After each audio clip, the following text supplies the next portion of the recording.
Toute chose concourt au bien. Romains 8, versets 28 à 30.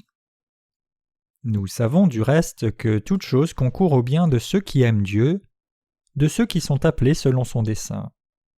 Car ceux qu'il a connus d'avance, il les a aussi prédestinés à être semblables à l'image de son Fils, afin que son Fils soit le premier-né entre plusieurs frères.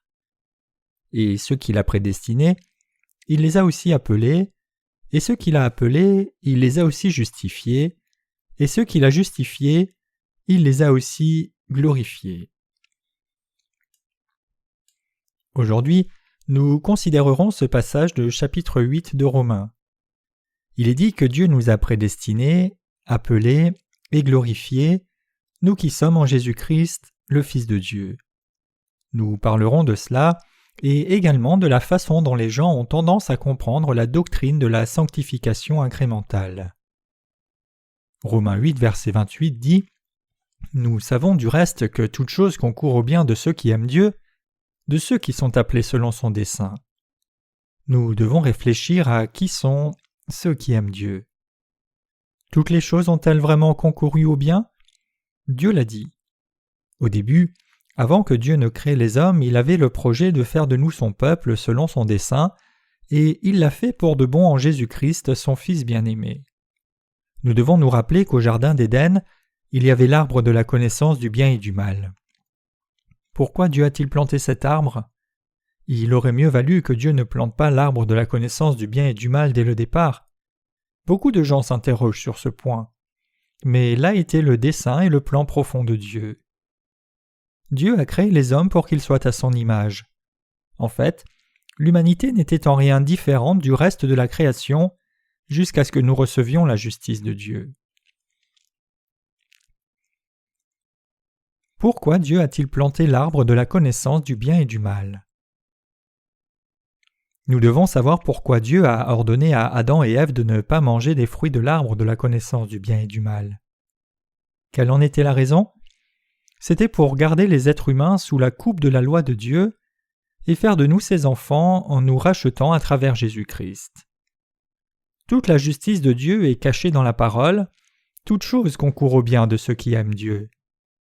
Du fait que Dieu a dit « toute chose concourt au bien de ceux qui aiment Dieu », de ceux qui sont appelés selon son dessein, Romains 8, verset 28, nous devons trouver la réponse à cette question dans l'évangile de l'eau et de l'esprit donné par Jésus-Christ. Pour ce faire, nous devons d'abord admettre l'évangile de Dieu. Alors, nous nous rendons compte que tout ce que Dieu prévoit et accomplit est bon.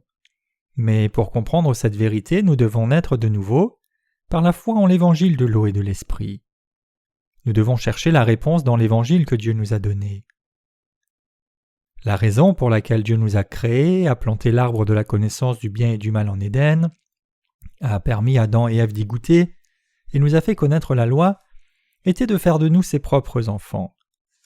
Notre Seigneur, qui nous a tous délivrés, a permis que tout cela arrive pour qu'il puisse nous accorder le pardon de nos péchés, la vie éternelle, la gloire et le paradis. Dieu a façonné l'homme à partir de la poussière, et l'humanité a été créée, elle est née pour être faible. La Bible nous compare souvent à des vases d'argile. Dieu, qui est le potier, a formé l'homme à partir de l'argile. De la poussière, il a formé l'homme et il a soufflé en lui l'amour de l'eau et de l'esprit. Dieu nous a donné la vérité de l'eau et de l'esprit pour faire de nous ses propres enfants. La poterie qui est faite d'argile se brise facilement. Ainsi, Dieu a d'abord créé le corps et l'esprit de l'homme pour qu'il soit faible, de manière à faire de lui son enfant. Son dessein a été exécuté par Jésus, qui a effacé les péchés de l'humanité et qui l'a revêtu de la sainteté de Dieu pour lui donner la vie éternelle en la faisant naître de nouveau par l'évangile de l'eau et de l'esprit. C'est pourquoi Dieu nous a fait imparfaits et faibles au commencement, plutôt que de nous faire sans défaut. Pourquoi Dieu a-t-il créé l'homme faible au commencement? Pourquoi Dieu a-t-il planté l'arbre de la connaissance du bien et du mal en Éden avant d'ordonner à Adam et Ève de ne pas manger des fruits? La raison doit être comprise et crue à travers l'évangile de l'eau et de l'esprit. Pourquoi Dieu a-t-il dit que la graine de la femme meurtrirait la tête de Satan et que Satan meurtrirait son talon lorsqu'Adam et Ève chutèrent et péchèrent? Tout ceci était dans le but de faire des hommes ses propres enfants. C'était son plan pour nous en Jésus-Christ, son Fils unique bien-aimé. Qui sont alors les appelés selon le dessein de Dieu? Ce sont ceux qui reconnaissent leurs péchés et iniquités et qui recherchent l'amour et la miséricorde de Dieu. Nous devons nous rendre compte que les déclarations théologiques de la doctrine de l'élection inconditionnelle et de la doctrine de la sanctification incrémentale sont erronées. La doctrine de l'élection inconditionnelle est fausse, parce que notre Dieu n'est pas l'un de ces dieux qui choisirait quelqu'un sans condition, tout en abandonnant les autres sans raison. Au contraire, ceux que Dieu élit et choisit sont ceux qui désespèrent de leurs péchés et admettent qu'ils n'ont pas d'autre choix que d'aller en enfer. Dieu a alors pitié d'eux et il les appelle à travers l'évangile de l'eau et de l'esprit. Parmi les hommes innombrables qui sont nés dans ce monde et sont retournés vers Dieu, pas un seul n'est choisi ou abandonné sans raison. Si Dieu vous rejetait sans raison, vous protesteriez. Il serait absurde de dire que Dieu ferait de vous, l'un ou un autre, un enfant du diable sans raison. Ce n'est pas ce que Dieu a fait. Si vous n'avez pas été choisi par Dieu, c'est parce que vous ne croyez pas en l'évangile de l'eau et de l'esprit. Si vous ne croyez pas en l'évangile de l'eau et de l'esprit donné par Dieu, alors Dieu vous abandonnera car notre Seigneur a dit « Je ne suis pas venu appeler des justes mais des pécheurs ». Matthieu 9, verset 13. Ce que les théologiens ont fait, malheureusement, c'est transformer notre Dieu en un Dieu fanatique et partial. Qui sont les appelés selon la volonté de Dieu? Ceux qui sont appelés par Dieu sont les pécheurs qui se dirigent vers l'enfer. Ils viennent vers Dieu et admettent qu'ils méritent d'aller en enfer parce qu'ils sont faibles, et n'ont pas d'autre choix que de désobéir à ses commandements jusqu'à leur mort. Dieu a appelé les pécheurs et a purifié les péchés par l'évangile de l'eau et de l'esprit. Il a appelé ceux qui n'avaient pas d'autre choix que d'aller en enfer, et les a délivrés de leurs péchés par l'évangile de l'eau et de l'esprit. Dieu n'a pas appelé ceux qui sont bons et obéissants envers la loi. Dieu appelle ceux qui essayent vraiment de vivre selon sa volonté, mais qui reconnaissent que leur faiblesse les force à pécher, alors qu'ils ont la foi et dépendent de Dieu. Le dessein de Dieu est d'appeler les faibles et les infirmes pour les rendre justes et faire de ses enfants. C'est l'appel de Dieu selon sa volonté. Toute chose concourt au bien de ceux qui sont appelés selon son dessein. Nous devons croire en l'appel de Dieu. Nous ne devons pas dire que nous croyons en Jésus sans raison. Une telle foi n'est pas appropriée. La foi appropriée, c'est de croire au Seigneur selon le dessein de Dieu et non votre propre dessein. Cela signifie croire au fait que Dieu connaît bien nos faiblesses, qu'il a pris nos péchés une fois pour toutes et qu'il nous a ainsi dépourvus de tout péché. En ancrant notre foi dans le dessein de Dieu, le baptême et le sang de Jésus-Christ, nous pouvons devenir ses enfants. C'est la volonté de Dieu de faire de nous ses enfants sans péché lorsque nous admettons et acceptons son dessein. Ce sont alors les hommes que Dieu aime vraiment et qu'il appelle. Qui sont les hommes choisis par Dieu? Dieu ne place pas les individus dans deux files en disant à tous ceux qui sont à droite « Venez, croyez en Jésus et entrez au paradis », puis se tournant vers sa gauche en disant « Allez en enfer ». Les calvinistes prétendent que Dieu a choisi certains hommes sans raison et qu'il a décidé d'en abandonner d'autres, depuis le début. Mais Dieu n'est pas comme cela. Dieu a fait concourir au bien toutes choses pour ceux qui sont appelés selon son dessein. Il est absurde de penser que nous aurions été choisis sans condition ou sans raison. Dieu est-il injuste? Certainement pas. Chacun est égal devant Dieu et sa loi. De même, chacun est égal devant le jugement. Nous avons reçu la grâce du salut de Dieu qui nous a sauvés de nos péchés par Jésus-Christ. La probabilité de croire en cette vérité est donc égale pour chacun. Il permet à ceux qui acceptent le dessein de Dieu et connaissent leurs faiblesses de se rendre compte et de croire en l'évangile de l'eau et de l'esprit. Que sont alors les vraies élections et prédestinations divines? Leur rôle est de nous appeler selon le dessein de Dieu dans l'évangile de l'eau et de l'esprit qu'il nous a donné. C'est parce que Dieu a pris nos péchés par Jésus et a prévu de faire de nous ses enfants que nous sommes nés dans ce monde et qu'il nous a donné une chance d'entendre l'évangile. Dieu a prévu tout cela en Jésus-Christ à l'avance. C'était le projet de Dieu. Lorsque nous sommes dans la présence de Dieu, nous devons donc nous demander d'abord si nous sommes comme Jacob ou comme Ésaü. Les Écritures nous disent que Dieu aimait Jacob alors qu'il détestait Ésaü. Elles parlent également de Caïn et Abel, et du fait que Dieu aimait Abel mais détestait Caïn. Est-ce que Dieu détestait Ésaü et Caïn et aimait Jacob et Abel sans raison? Non. C'est parce qu'Ésaü et Caïn ne comptaient que sur leur propre force et ne demandaient jamais une miséricorde à Dieu, alors que Jacob et Abel connaissaient leur faiblesse, demandaient miséricorde à Dieu et faisaient confiance à sa parole. Les Écritures expliquent la prédestination et l'élection en utilisant ces individus comme exemple. À quel camp appartenons-nous? Pouvons-nous rencontrer Dieu si nous nous appuyons sur nos propres forces comme l'a fait Ésaü? Non. La seule manière dont nous pouvons rencontrer Dieu, c'est de le rencontrer par l'évangile de l'eau et de l'esprit qui est rempli de la miséricorde de Dieu. Auquel de ces deux camps appartenons-nous devant Dieu? Nous sommes ceux qui voulons être bénis dans la présence de Dieu, mais nous faillissons toujours à le faire à cause de notre faiblesse. Malgré le fait que nous voulions vivre selon le dessein de Dieu, nous sommes tout de même faibles et infirmes devant Dieu, donc la seule chose que nous pouvons demander, c'est sa miséricorde. Si nous désirons être bénis par Dieu, nous devons devenir comme Jacob et avoir la foi qu'avait Abel.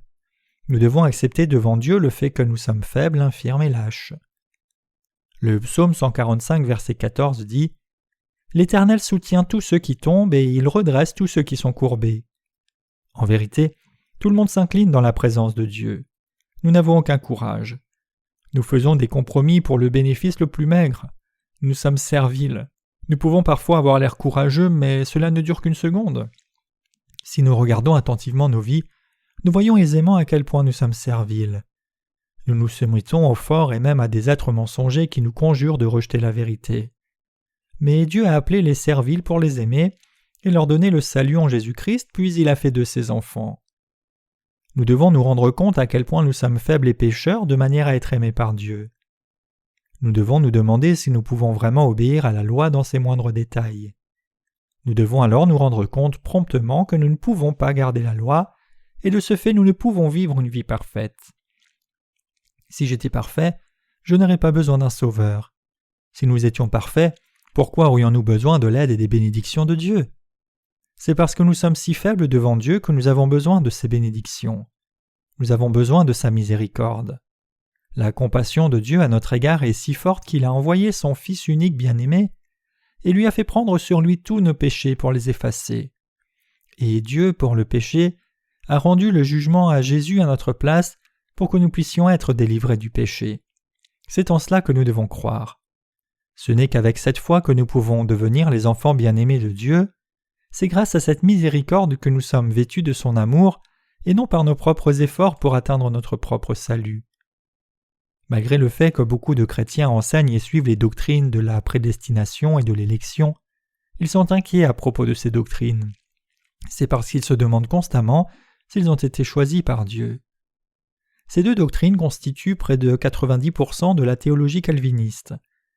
La question, malgré leur foi en Jésus, est de savoir s'ils ont été choisis ou pas, et c'est ce qui les inquiète. Mais ce n'est pas le fait que vous ayez été choisis ou non qui importe. Ce qui est important, c'est que vous croyiez en l'évangile de l'eau et de l'esprit pour être sauvés en recevant la justice de Dieu. Ce sont ceux qui ont reçu cette justice divine par la foi qui ont été choisis. Il y avait jadis un docteur en théologie qui était considéré comme l'un des maîtres de la théologie conservatrice. Il attachait une grande valeur aux enseignements du calvinisme, comme la doctrine de la prédestination et de l'élection divine. Un jour, il donnait une conférence sur ce sujet lorsqu'un étudiant demanda « Eh bien, avez-vous été choisi par Dieu? Comment pouvez-vous savoir que Dieu vous a choisi ?» Le théologien répondit « Qui peut le savoir? Nous saurons cela seulement quand nous nous présenterons devant Dieu. » Alors l'étudiant demanda encore « Alors que ferez-vous si, lorsque vous vous présenterez devant Dieu, il dit que vous n'avez pas été choisi ?» Le professeur répondit « Que puis-je faire à propos de ce que Dieu a déjà décidé lui-même? C'est pour cela que j'ai dit que vous ne saurez que lorsque vous vous présenterez devant Dieu. » Les étudiants pensèrent « C'est quelqu'un de très humble. Même un grand homme comme lui dit qu'il ne sait pas si elle a été choisie ou non. Il est donc naturel que personne ne puisse savoir s'il a été choisi. » Mais la vérité dans laquelle la justice de Dieu était cachée s'est maintenant clairement révélée. Il y a eu certaines choses que Dieu a dissimulées à l'homme, mais il les a révélées en temps voulu. Comment les évangélistes peuvent-ils prêcher l'Évangile alors qu'ils ne savent même pas s'ils sont sauvés ou choisis? ceux qui sont appelés par Dieu sont ceux qui croient dans la justice de Dieu. Romains 8, 29 affirme « Car ceux qu'il a connus d'avance, il les a aussi prédestinés à être semblables à l'image de son Fils, afin que son Fils soit le premier-né entre plusieurs frères. » Dieu le Père nous a prédestinés à nous conformer à l'image de son Fils unique, Jésus-Christ, pour qu'il puisse être le premier-né de plusieurs frères. Ici, Jésus est appelé le premier-né. Si nous croyons en Jésus et en l'évangile de l'eau et de l'esprit qu'il nous a donné, nous sommes sauvés de tous nos péchés et devenons les enfants de Dieu. Alors, qui est Jésus par rapport à nous? Il serait notre frère aîné. Il est le premier-né de Dieu et nous sommes ses petits frères et sœurs. Il y a longtemps, lorsque je vivais dans une maison de prière, un vieil évangéliste m'a rendu visite. Il avait commencé à croire en Jésus lorsqu'il était en Chine et il était venu ensuite en Corée. Je l'ai entendu prier un jour et voici ce qu'il disait. « Frère Jésus et Dieu le Père, merci 1000 fois de m'avoir sauvé. Frère Jésus, s'il te plaît, aide-moi. » Jésus est notre frère. Nous pouvons nous demander si Dieu connaît tout de nous. La réponse est oui. Il connaît tout de nous. Dieu le Père connaît tout de nous. Il a projeté de nous sauver de nos péchés par son Fils unique bien-aimé, bien avant la création de ce monde. C'était le projet de Dieu. Son Fils Jésus est venu au monde, a été baptisé, puis crucifié pour nous sauver de nos péchés. Dieu l'avait déjà prévu. Nous pouvons dire qu'avant la création du monde, Dieu a établi une convention tripartite. La Trinité divine, le Père, le Fils et le Saint-Esprit, ont prévu de délivrer ceux qui croient en sa justice. Son projet était de créer des hommes et de faire d'eux ses enfants pour vivre ensemble dans son royaume parfait. Le Père, le Fils et le Saint-Esprit sont tombés d'accord sur ce projet. Alors, pendant qu'ils se demandaient comment créer l'homme et faire de l'humanité ses enfants, Dieu a projeté d'envoyer le Fils Jésus dans le monde et de le faire baptiser puis de le mettre à mort à la croix pour qu'il puisse se conformer à l'image de son Fils. Quel était le dessein de Dieu en nous créant? C'est pour que nous devenions ses enfants. Jésus est-il le premier-né de Dieu? Oui, et du fait que nous sommes devenus enfants de Dieu, nous sommes aussi ses frères.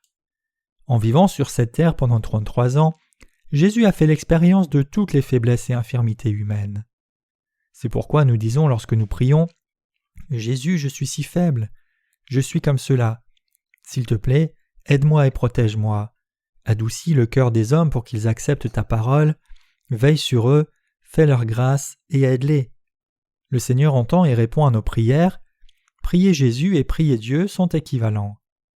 Quel était le dessein de Dieu en nous créant? C'était de faire de nous ses enfants. Dieu sait tout de nous. Il nous a fait naître dans ce monde et nous a sauvés de tous nos péchés par le baptême de Jésus et son sang à la croix, parce qu'il nous a prédestinés, avant même la création du monde, à être adoptés comme ses propres fils et filles. Par conséquent, il connaît non seulement notre vie et notre mort, mais également chacun des instants de nos vies. Il sait quand nous sommes nés, de qui nous sommes nés, le moment où nous nous sommes mariés, le moment où nous avons eu nos propres enfants, et ce qu'il est advenu de nous tout au long de notre vie.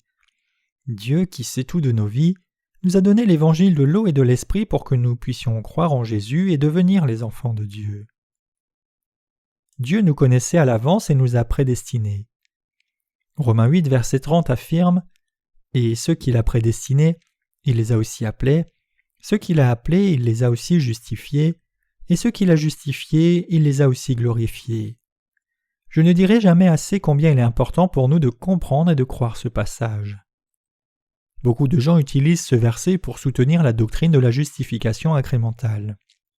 Selon ce passage, du fait que Dieu nous a prédestinés, appelés, justifiés et glorifiés, ils prétendent que cela signifie que, quand bien même nous avons du péché dans nos cœurs, Dieu nous considère comme dépourvus de péché, et qu'après un passage par une période de sanctification, nous deviendrions glorifiés comme s'il y avait des étapes par lesquelles nous deviendrions saints. Dieu n'a-t-il pas prédestiné tous les pécheurs à être appelés en Jésus-Christ? Il nous a appelés, et pourtant certains ne répondent pas à son appel. Ils sont comme Ésaü et Caïn. Ce sont ceux qui vont en enfer. Dans la miséricorde de Dieu. Dieu le Père a prévu de nous appeler dans son Fils unique bien-aimé, Jésus-Christ, et nous a prédestinés à l'adoption comme ses propres fils, en effaçant nos péchés par l'eau et le sang. Les hommes qui ne vont pas vers Dieu alors même qu'ils sont tous appelés par lui sont exclus du salut de Dieu. De tels hommes sont exclus de sa grâce et iront en enfer. Mais il y a aussi ceux qui obéissent à l'appel de Dieu. Ils disent « Seigneur, bien que je sois faible, acceptes-tu quelqu'un comme moi ?» Et Dieu dit « Bien sûr. » « Vraiment, m'acceptes-tu alors que je suis faible ? » Bien sûr que je t'accepte. Dieu, je n'ai rien de particulier à t'offrir et je ne peux même pas promettre que je serai bon à partir de maintenant. Je t'accepterai quand même. Je ne suis pas sûr que je m'améliorerai et je n'ai même pas la capacité de le faire. Malgré cela, je t'accepterai. C'est sûrement parce que tu ne me connais pas, je te décevrai. Ne nous sentons-nous pas souvent embarrassés comme si nous voulions nous cacher lorsque nous savons ce que nous sommes, et pourtant quelqu'un dit qu'il croit vraiment en nous? Pourquoi voulons-nous nous cacher? Nous voulons nous cacher parce que nous ne sommes pas capables de nous améliorer et nous ne pouvons même pas poursuivre ce que nous avons déjà commencé. C'est pourquoi nous n'avons cesse de demander « M'accepteras-tu quand bien même je suis si faible? M'acceptes-tu vraiment? Suis-je autorisé à croire en toi? Est-ce que quelqu'un comme moi peut recevoir le pardon des péchés? Est-ce que quelqu'un comme moi peut devenir juste quand bien même je ne serai pas non plus capable d'être bon à l'avenir? » Mais notre Dieu a le pouvoir de changer un olivier sauvage en olivier de culture. Nous étions à l'origine des oliviers qui sont sauvages de nature, mais nous sommes devenus des oliviers de culture par l'évangile que Jésus nous a donné. Il nous a appelés, nous qui ne pouvons nous empêcher de pécher. Nous a-t-il appelés lorsque nous étions seulement un peu faibles? Il nous a appelés même lorsque nous étions dans la plus absolue nécessité. Il nous a appelés en Jésus-Christ malgré nos très graves lacunes et nos faiblesses extrêmes. Il nous a appelés, nous qui étions infirmes. Qu'a-t-il fait après nous avoir appelés? Il a pris nos péchés et nous a donné sa justice pour que nous ayons la vie éternelle. Comment fait-il tout cela? Dans le chapitre 3 de Matthieu, il est dit que Jésus est venu dans le monde et a été baptisé pour accomplir toute la justice que Dieu a établie pour l'humanité. Jésus a été baptisé par Jean-Baptiste, a pris sur lui tous les péchés de l'humanité, est mort à la croix en portant tous les péchés, et s'est relevé de la mort le 3e jour pour sauver des péchés tout le monde. Il nous a donné de nouvelles vies, et ce faisant, il nous a justifiés et lavés de tous nos péchés. Jésus nous a appelés à effacer nos péchés par l'eau et le sang, nous a donné la justice de Dieu, nous a rendus dépourvus de péché, puis nous a glorifiés, nous qui l'avait justifiés, en faisant de nous les enfants de Dieu. Jésus nous glorifiera pour que nous puissions entrer dans le paradis et que nous vivions éternellement comme enfants de Dieu. Comprenez-vous ceci? Mais les doctrines religieuses enseignent que malgré le fait que vous soyez pécheurs, si vous croyez en Jésus, vous serez sanctifiés progressivement en temps voulu et qu'au moment de votre mort, vous vous tiendrez devant Dieu comme un individu parfait. Ceci va à l'encontre de la vérité. Ce n'est pas la vraie foi. Ce genre de foi est bonne pour la doctrine de la sanctification, mais pas pour la vérité. Le Seigneur nous a sauvés de nos péchés, et Dieu nous a prédestinés, appelés, il a effacé nos péchés par l'eau et le sang une fois pour toutes, et a fait de nous ses enfants, qui sommes sanctifiés, et il nous a bénis pour que nous puissions entrer glorieusement dans le royaume de Dieu. C'est la vérité, et c'est ainsi qu'il a parlé de la vérité, en mettant toutes les bénédictions de Jésus-Christ ensemble dans une phrase. Ce passage ne parle pas des 7 stades de la doctrine de la sanctification incrémentale. Il ne dit pas que nous devenons progressivement parfaits après être passés par les 7 étapes qui nous rendraient entièrement sanctifiés. Romains 8, verset 30 ne dit pas que Dieu nous appellera après que nous ayons commencé à croire en Jésus ou que nous deviendrons entièrement sanctifiés en vieillissant. Il ne dit pas non plus que nous gravissons progressivement l'échelle de la sanctification, barreau après barreau, jusqu'à ce que nous atteignions la sanctification complète. Lorsque nous avons connu Jésus-Christ et que Jésus-Christ nous a appelés, il a pardonné nos péchés une fois pour toutes avec l'eau et le sang. C'est lorsque nous viendrons vers Dieu avec cet évangile de vérité qu'il nous recevra dans ses bras. Certains disent « Je ne connaissais même pas mes péchés auparavant, mais après avoir entendu le sermon, je commence à m'en rendre compte. Il y a 1 ou 2 péchés dont je me souviens, et je vais probablement continuer à pécher dans l'avenir, donc je ne pense pas que je puisse croire en Dieu. » Mais c'est une pensée erronée. Nous devons penser au contraire. « Ah, c'est juste. Je n'étais pas conscient de mes péchés au moment où je les commettais. Toute la parole de Dieu est juste. Je dois croire sa parole, mais je ne suis pas capable de vivre selon elle. Je suis inévitablement un grave pécheur destiné à aller en enfer, c'est pour cela que Jésus est venu. Nous sommes alors dépourvus de péché en croyant en Jésus et en recevant le pardon de tous nos péchés. Nous sommes sanctifiés et devenons enfants de Dieu, et nous pouvons entrer au paradis et être glorifiés. C'est la justice de Dieu et la vérité.